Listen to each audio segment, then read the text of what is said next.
Our behavior is influenced by two distinct systems. The first one operates instinctively and automatically, responding to unexpected events or loud sounds. It evolved for rapid judgments and reactions, providing survival advantages. The other system is responsible for conscious decision-making, reasoning, and focused mental activities. For example, when searching for someone in a crowd, it helps us focus and eliminate distractions. In the following summary, we dive into more details how these two systems affect our behavior and decision-making. To see how laziness can lead to errors and affect our intelligence and how the two systems work, try solving this famous bat and ball problem.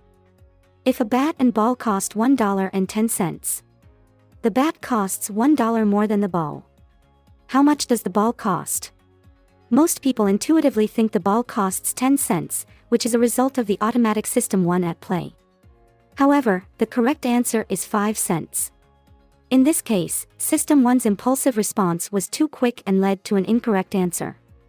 Normally, System 1 calls on System 2 to tackle more complex problems, but in this instance, System 1 perceived the problem as simpler than it was, attempting to solve it on its own. This scenario highlights a common human tendency, mental laziness, governed by the law of least effort. We often use the least amount of mental energy possible for a task.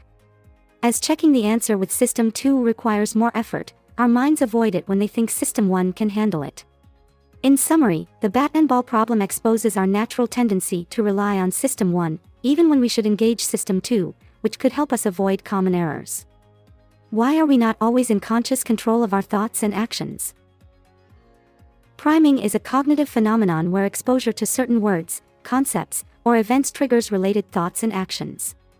When you see the word fragment, SOP, and think of the word eat, you may complete it as soup. Priming not only influences your thoughts but also your behavior, often at an unconscious level. For example, participants primed with words associated with old age walked slower, showcasing the impact of priming on actions. In essence, priming, among other societal factors, can significantly impact individual thoughts and, subsequently, choices, judgments, and behavior. These collective behaviors shape the culture we live in, reflecting back on society as a whole. Why the mind makes quick choices, even when it lacks enough information to make a rational decision. Our minds tend to make quick judgments and take shortcuts when forming opinions about others. For example, if you meet someone who is easy to talk to, you might assume you'll like everything else about him, a cognitive bias known as the halo effect. This effect causes us to place a positive halo on individuals based on one positive trait. Another cognitive bias is a confirmation bias that makes us more likely to agree with information that supports our existing beliefs and to accept suggestions. For instance, if asked something positive about the person like, is a person friendly? We tend to lean towards confirming that idea, even without additional information. These cognitive phenomena happen unconsciously and can lead to errors in judgment because we often lack sufficient data to make accurate assessments. Our minds rely on quick judgments, false suggestions, and oversimplifications, influencing our choices, judgments, and actions without our conscious awareness. Why does the mind use shortcuts to make quick decisions? Often we find ourselves in situations where we need to make a quick judgment. To help us do this, our minds have developed little shortcuts called heuristics which help us quickly make judgments and decisions, but they can lead to errors when overused or misapplied. Two common types of heuristics are the substitution heuristic and the availability heuristic. The substitution heuristic involves substituting a complex question with an easier one.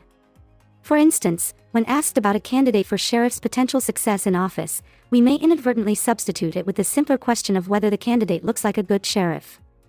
This can lead to erroneous judgments by relying on superficial traits rather than evaluating qualifications and experience.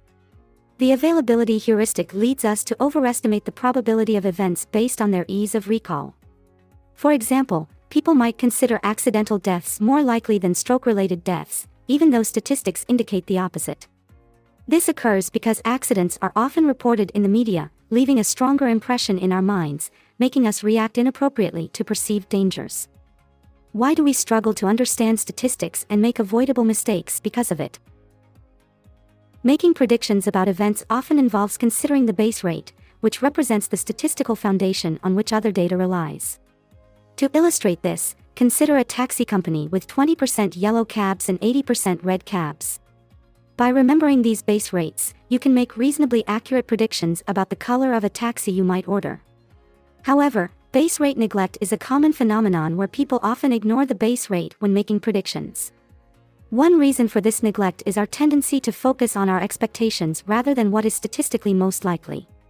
For example, if you see several red cabs passing by, you might start to expect a yellow cab, but the actual probability of encountering another red cab remains around 80%.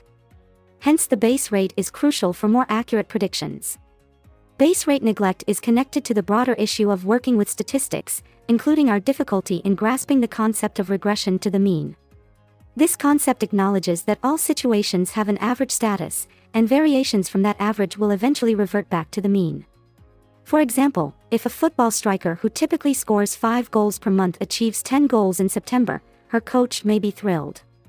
However, if she subsequently reverts to scoring around 5 goals per month, her coach might criticize her for not maintaining her hot streak, even though she's merely regressing to her average performance. Why do we remember events from hindsight rather than from experience? Our memory of experiences is influenced by two aspects of our mind: the experiencing self and the remembering self. The experiencing self focuses on how we feel in the present moment, asking, "How does it feel now?" It offers the most accurate representation of what occurs during an experience, as it reflects our real-time emotions. In contrast, when remembering self, asking how an entire event unfolded after it's finished, is less accurate because it stores memories post-event. Duration neglect and peak end rule contribute to the dominance of the remembering self over the experiencing self. Duration neglect occurs when we overlook the total duration of an event in favor of a particular memory from it. We remember specific moments rather than the event's full duration.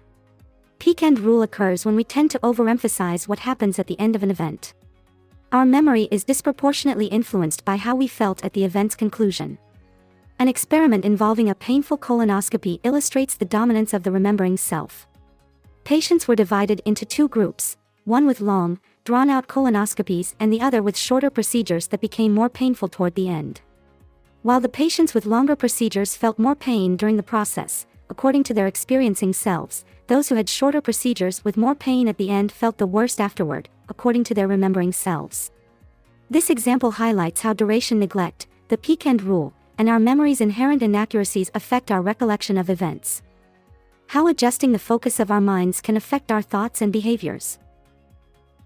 Our minds have varying levels of energy for different tasks, leading to two states: cognitive ease and cognitive strain. During cognitive ease, our intuitive system 1 is in control. It requires less energy and allows us to operate on autopilot.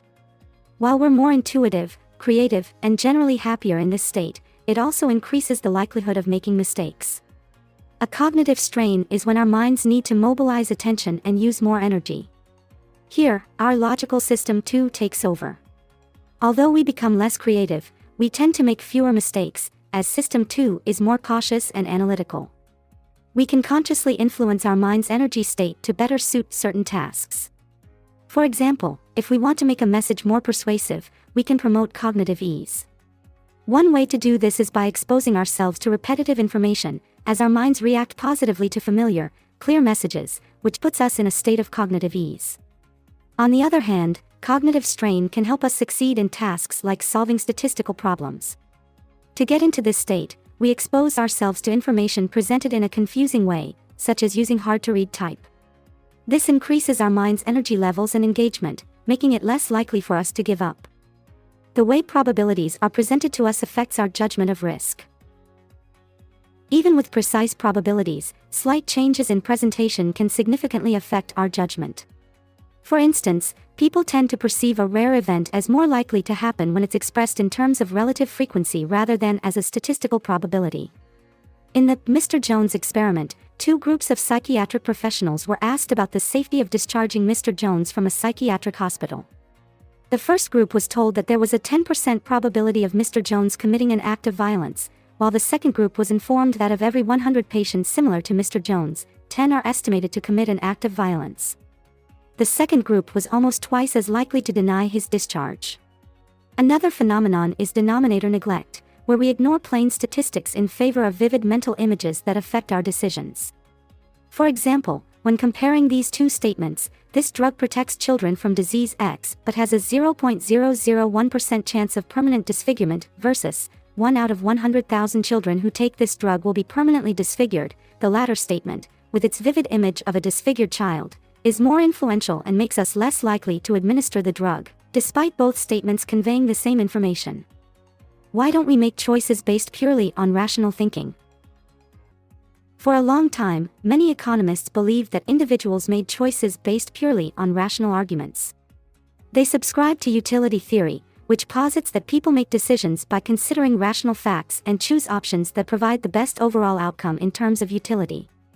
In this framework, if you prefer oranges to kiwis, you would logically choose a 10% chance of winning an orange over a 10% chance of winning a kiwi. The Chicago School of Economics argued that individuals in the marketplace act as ultra-rational decision makers. They were seen as making decisions based on their rational needs, valuing goods and services accordingly, and rationally. However, things get more complex when you consider that people don't always evaluate utility as rationally as utility theory suggests. For example, there are two individuals, John and Jenny, each with a $5 million fortune. According to utility theory, they should both be equally happy with their finances. But, what if we introduce a complicating factor? John starts with $1 million and earns another $4 million, while Jenny starts with $9 million and eventually drops down to $5 million. In this scenario, it's unlikely that John and Jenny would be equally happy with their $5 million fortunes. This highlights that there's more to how we value things than just pure utility, and we often make seemingly irrational decisions. Why decisions based on emotional factors are more common than based on rational considerations. An alternative to utility theory is prospect theory, developed by Daniel Kahneman, which suggests that we don't consistently make the most rational decisions. Consider two scenarios. You're given $1,000 and must choose between receiving a guaranteed $500 or taking a 50% chance to win an additional $1,000. Versus, you're given $2,000 and must decide between a guaranteed loss of $500 or taking a 50% chance to lose $1,000. If individuals made purely rational choices, they would make the same choice in both scenarios. However, that's not the case. In the first scenario, most people choose the guaranteed $500, while in the second scenario, most people take a gamble. Prospect theory explains why these decisions diverge and highlights two key reasons why humans don't always act rationally, both of which are related to loss aversion. People value outcomes based on reference points. In the first scenario, the reference point is $1,000, while in the second, it's $2,000. Therefore, ending up at $1,500 in the first scenario is seen as a win, but in the second scenario, it's perceived as a loss. Our perception of value is heavily influenced by our starting point, even when it doesn't align with objective value. People perceive value differently from its actual worth. Going from $1,000 to $900 doesn't feel as bad as going from $200 to $100, even though the monetary loss is equal. In the example, the perceived value lost when moving from $1,500 to $1,000 is greater than when moving from $2,000 to $1,500. This principle illustrates that our emotional responses to losses are stronger than our responses to equivalent gains. Why the mind builds complete pictures to explain the world, but they can lead to mistakes. Our minds use cognitive coherence to construct complete mental pictures when trying to understand situations.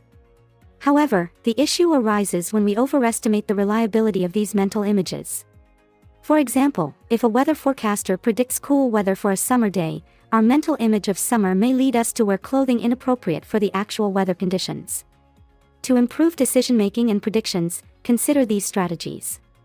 Instead of relying solely on general mental images, use specific historical examples to make more accurate forecasts. Think back to a previous occasion when you experienced an unexpectedly cold summer day and remember what clothing you wore then. Another strategy is to develop a backup plan in case your forecasting turns out to be incorrect. By preparing for both success and failure in forecasting, you can rely on evidence rather than general mental images and make more accurate decisions.